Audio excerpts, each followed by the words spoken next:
You're about to tap into the digital marketing strategies that separate thriving law firms from the ones struggling to keep up.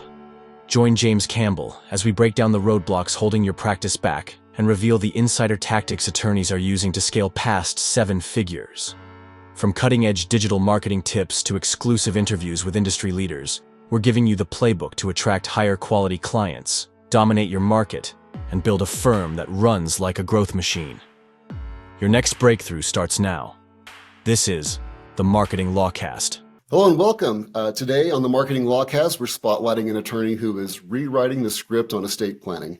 Meredith Williamson is the founder of NW Estate Law, serving Oregon and Washington with a rare blend of legal expertise, business savvy, and a deeply human compassion.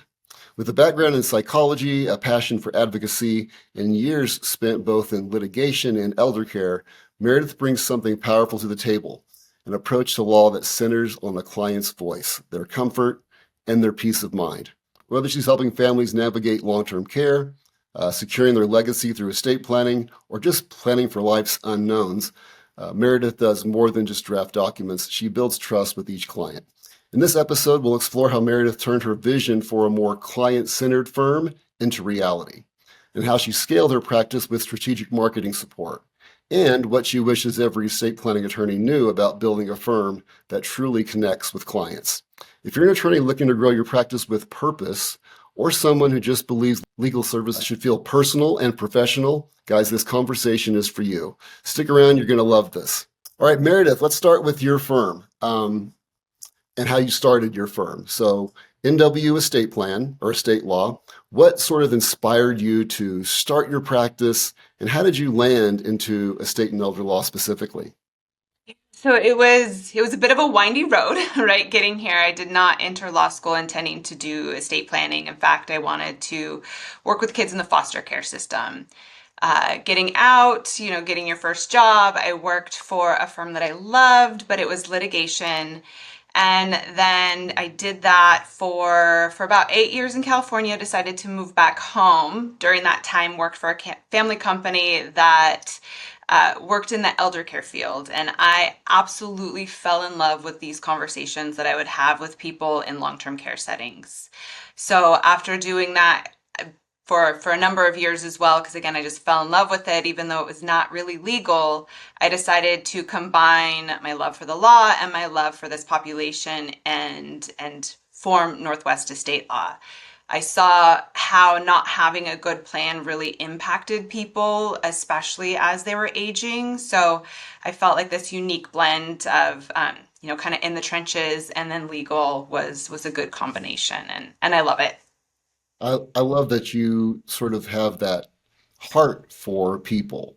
And I think that's one of the things I want to get across to folks is that when clients or potential clients visit your site, a lot of your brand is sort of built around warmth and empathy and sort of this like deep personal connection with clients. And a lot of estate attorneys can kind of go more tax and numbers side, and they focus more on like the documents and the legal side, which I know you have that expertise, but why is that so important in your legal practice, this personal connection? Yeah, I mean, I think for the most part, that's because that's who I am, right? So in my marketing, I need to convey my approach to all of this. And I truly believe that when working with people, they're coming to estate planning attorneys with some family secrets, perhaps. They're coming to elder law with some hurt, potentially, like looking at long-term care. Maybe we haven't planned. So when people come, they're coming generally with a sense of trepidation to some degree, right? We're on somebody's task list, to-do list for years and years before they call an estate planning attorney. So when they come in, it's really conversational for me, right? I want to get to know the person. I want to get to know what it is that's driving their need for estate planning. Sometimes it is just about the numbers, but often it's not. So I want my marketing to convey sort of my approach to all of this. And to be honest, my clients are just as big as a blessing to me as I feel like we are an advocate to them, right? Like just being a part of somebody's story or being able to share in this is amazing. It's the best part of this job. I love that. And I think it's one thing that estate planning attorneys need to realize is that your clients, they want more than just the legal document. They're looking for somebody that they can trust. And and Meredith has done a great job in recognizing that that is a big part of why people end up hiring her. And to lean into that with the marketing. So I think that's important for attorneys to take into account is that it's more than just your expertise in the document drafting. Meredith, you offer services in Oregon and Washington, and even accommodate clients over Zoom, and you do home visits. I've noticed that you really are accommodating to your clients and trying to be able to serve a broad market there. Can you talk about the kind of clients you serve and the challenges they typically face when they come to you? I mean, so when I started Northwest Estate Law, again, it really had more of an elder focus, right? So my average age of client was probably post-retirement. With COVID, that changed, right? My referral sources changed. I used to be primarily uh, certain people would refer to me, financial advisors, people in the long-term care setting. With COVID, people were not really meeting with those people as often, and more people were going online. So I focused a little bit, obviously keeping those relationships going, but also looking online. And with that, the type of person, like my average person is not average anymore, right? Like it's all ages. Somebody from 18 to 118 is kind of who I serve. Usually people, when they find me on the website or they're referred to me from a referral source. It's it's because they're wanting that connection, right, with somebody. And so when I get feedback, it's really that connection that they're looking for. So maybe not the average person as far as what their needs are, but how they're wanting the approach is definitely typical, right? Somebody who Yeah. wants more of a hands-on. I'm definitely not that a stuffy like law firm, right? So not everybody wants somebody like me. So Well, those that find me usually are happy. yeah, I love that. I think that that's the authenticity is one of the things that's going to bring the clients that want that, right? And so if that's who you are in your personality, it needs to be displayed. A lot of the clients that you serve, if you were to sort of break it down, what are the biggest challenges that your clients face that you feel like you help them solve? Like on a day-to-day, what's some of the biggest challenges that you're helping clients with?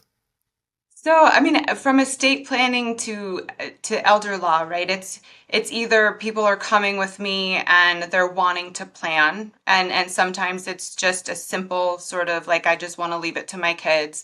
Other times we're looking at really protecting certain heirs, or helping people figure out who is going to act in these key roles. Not everybody has somebody that is top of mind for a power of attorney or a healthcare representative.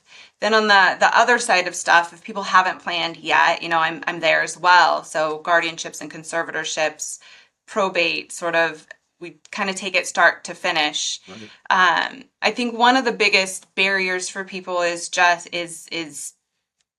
being able to either fit it in their schedule if they're a young family, or just being able to get to an attorney's office if they're in long-term care or homebound. So part of my approach with having the two offices and the home visits is really to take away some of those barriers of entry, right? We need to be able to serve people. And sometimes that's a matter of juggling my schedule. It's, hiring additional staff to help support all of those goals. Yeah. But yeah, just getting rid of any barrier to help somebody. Zoom was a great way too for people that can't.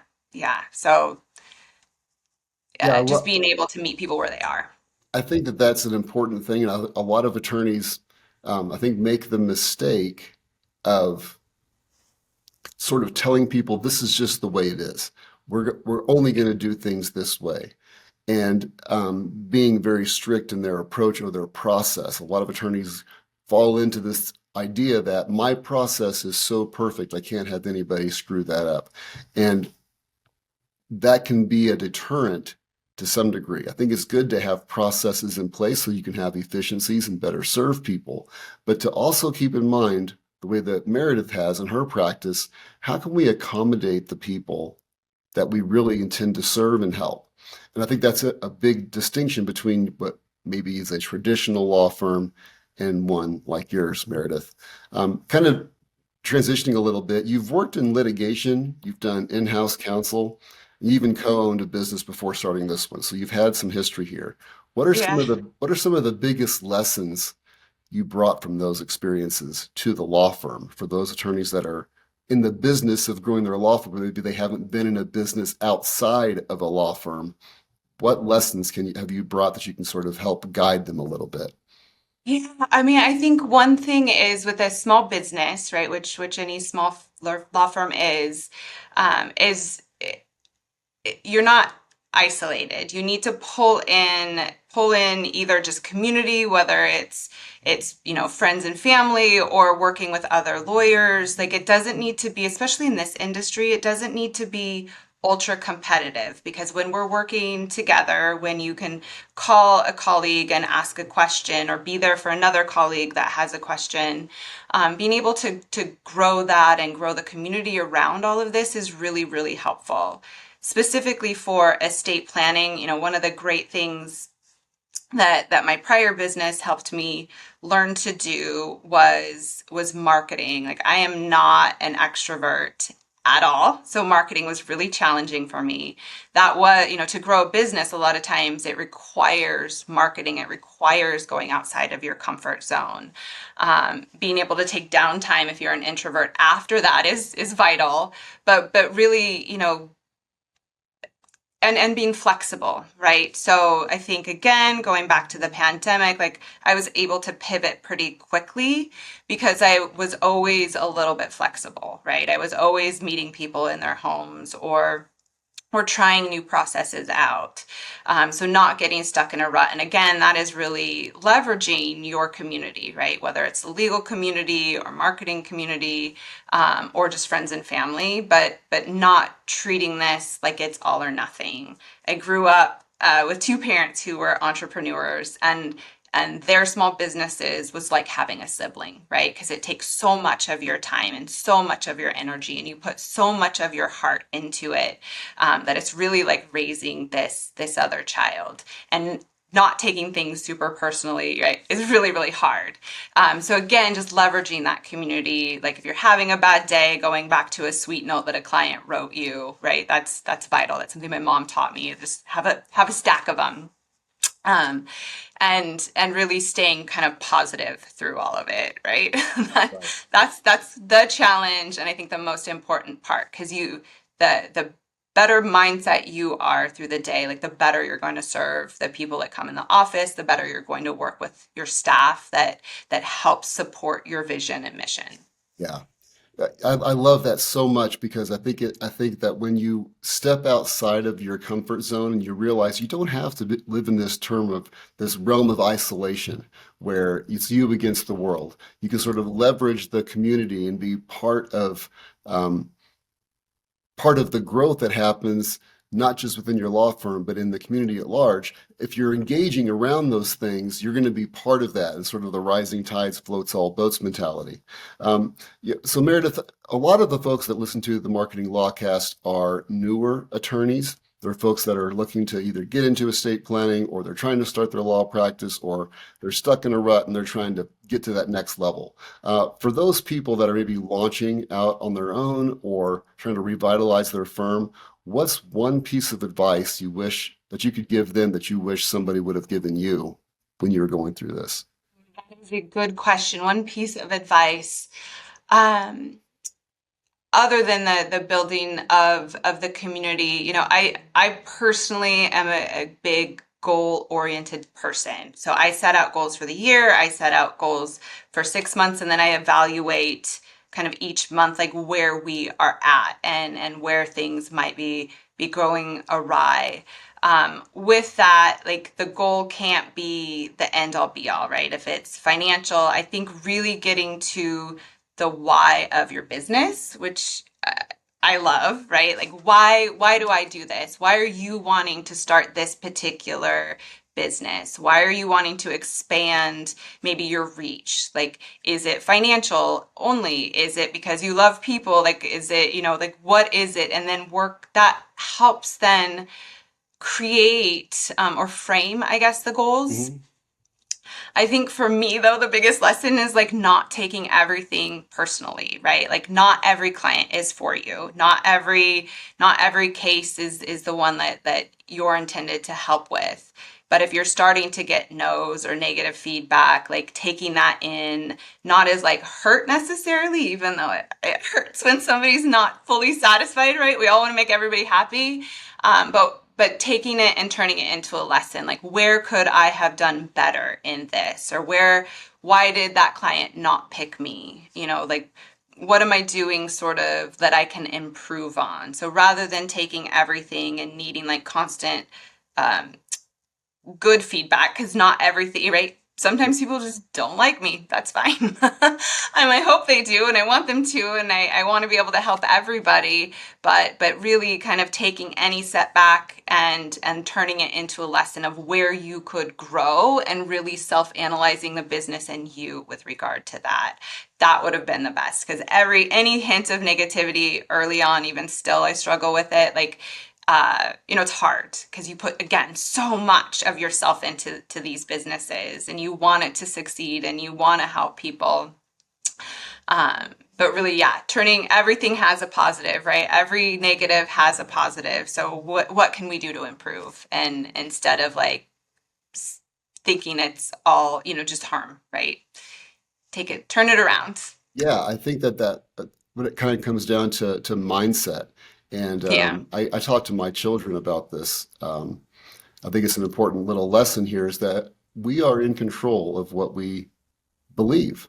And if Right. we have an outlook of limitations, that leads to certain judgments about what's possible and what we believe about people. And then that leads to actions like how we behave, the words we say, Right. the things we're willing to do and not willing to do. And if we have an outlook of opportunity, even if we have something negative happen, like you just mentioned, we can look at that and say, okay, what can I glean from this to advance?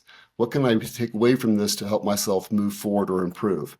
And that's an outlook of opportunity. That's just looking for ways to continually get better. And that's all mindset stuff. So for those of you that are working on growing your practice and running up against some difficult times or difficult issues, good, right? Like use that as a way as a springboard into something that's better.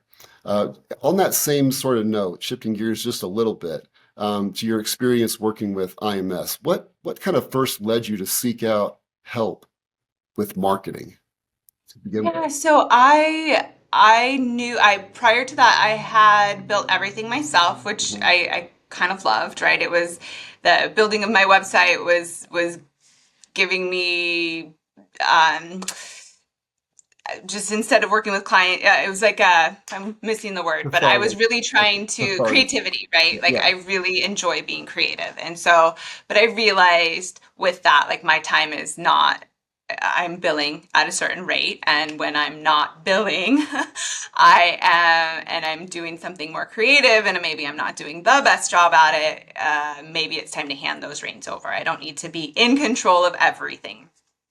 And I knew that in order to grow, I would need a little bit of help, right? I'd need a little catalyst. And so I researched a couple companies. I really liked sort of the mission again behind what IMS, the marketing that you guys had, your approach with me wasn't aggressive. It wasn't, it was helpful. Right. And I knew that you guys would be able to not only help me with my website, but a few other pieces that I knew I needed some assistance with. And sure enough, like the timing of it, like what you guys created for me was fantastic. And it was there was also, I was bringing on additional staff. So I knew that I couldn't grow as much as I needed to grow or I wanted to grow if I was doing everything in-house with regard to marketing. So that was why I reached out. Yeah. And you've done a great job growing the firm and you've added staff and you've added revenue. And we've kind of been aside you to see that growth. In fact, it's one of the reasons that we booked this podcast was just understanding where you started and where you're at now and where you continue to go. Yeah. You mentioned having goals, and it's not just revenue, but it's baking in the lifestyle, which bringing some of that support staff on, it helps support that lifestyle, but you have to have the clients there. We try to support you in that. Can you kind of describe what the support has looked like? What's it been like working with IMS from the strategy and support side of things as you manage the growth of your firm? Absolutely. So again, because you guys have been here, it's for me, the community again of it has actually been really beneficial. Just on the calls where we talk about like the good things that have happened, right? To me, starting my week with that more than anything. Which seems so silly and it's so minor, but just sharing again as a small business owner, like sometimes it is just you, and having the ability to share with other people and hear other people's wins has been fantastic. Strategy wise, just confirming sort of things that I know that I need assistance with, or of where the market is going has also been really, really helpful for me with working with you guys. On the marketing end of it too, like the website and I'm launching into more podcasts this year, and I'm really excited about that. And so my first reach out was really to you guys, like what do you have? How can you support me in this? Because I know you're helping other people with it too. I think that's going to be a really great way to share sort of not only like my knowledge and what I've gained in this to help a broader set of people, in addition to the marketing arm of it, right? So that's my next with you guys. I'm really excited about that. Yeah, I am too. I think you have a great voice and a great approach to how you take on estate planning. And that's what I love about working with clients who have a passion for what they do. As a marketer, that's what we can lean into and leverage and help bring in the folks that are going to connect the most. If you could kind of lay out for us, what have been the biggest outcomes that you've achieved, like or results that you could sort of elaborate on? What's the biggest thing that you've noticed since hiring IMS? What things have improved the most, in your opinion? Yeah, so for one, just the number of calls has drastically increased, right? Because again, more and more people were going online, but my website was so limited in the information that it provided. So just call volume, first and foremost, has probably doubled at least since working with you guys. And with that, the sale, any business requires some level of sales, right? So as lawyers, we have sales, and you have a really, like, your sales training. I don't even know if that's what you call it. I think it is, right? Because that's what it is, right? Because we need to be able to explain to people why they need certain services, or help them understand why we might be a good fit. And all of your education around that has been phenomenal, been so good. Some of it I knew from my marketing world, but I don't think most lawyers, most of us don't have a business degree behind us. Most of us have not run small businesses before. And so there's things that don't come naturally to lawyers necessarily, because we're all about the results, right? Usually, like we want the client to be satisfied with this will that we just drafted, but we have to get to the point where we're creating that will for them. We have to get to the point where they understand the benefits of the trust or the will or working with us. And your support around that has been vital. I think it's been really good. And then allowing my staff to kind of glean from that as well. I think that anybody starting out that doesn't have a business degree or hasn't run a business before, is so good, right? Such good information. I, And the approach is so good. You guys are so helpful. Well, I love that. Thank you for saying that, because I think that that's one of the things that I really strive for within our clients' practice is to create a sales culture. And a lot of times sales has the idea of it's a four-letter word, but it's not. It's Right. five, But a sales culture, and it's not around sort of convincing people to buy the things or manipulating them into some sort of way into we tricked them into buying a trust. No, no, no, no, no. Right. It's just about getting clarity from the prospect on what we're going to solve for them, what outcomes we're going to help them achieve, and that we can be trusted to be there to help them with Absolutely. it, right? That's through a conversation that we have to be intentional about when we go into it. Absolutely, yeah. I mean, and I think so many times too, like it's assumed that the client has some basic information, and especially with Google searches or the rise in AI, you would think that clients are coming in more informed, but I think they're sometimes coming in more confused because the information is so much now. And for us to be able to educate them, if nothing else, right, whether or not they use our services at all, but just educate them on why these documents are important, what happens if they don't have these documents in place. But that's again part of sales or education, and those two things are really combined, right? But being able to convey that to somebody in a way that they understand it, right? In a way that makes sense, and not in a way that is just me giving all this information to you and overwhelming you with the process. Right. So People that's been care. really helpful too. Yeah, people care about their own personal outcomes. And so if we can help dive into Absolutely. those things and we stay away from like the ethereal general population stats and figures, right? We get down to more of Yeah, the it's too personal. much. Yeah, it's too much for Yeah. people. I think that's why the estate planning attorney is never going to go by the wayside, even with the introduction of AI.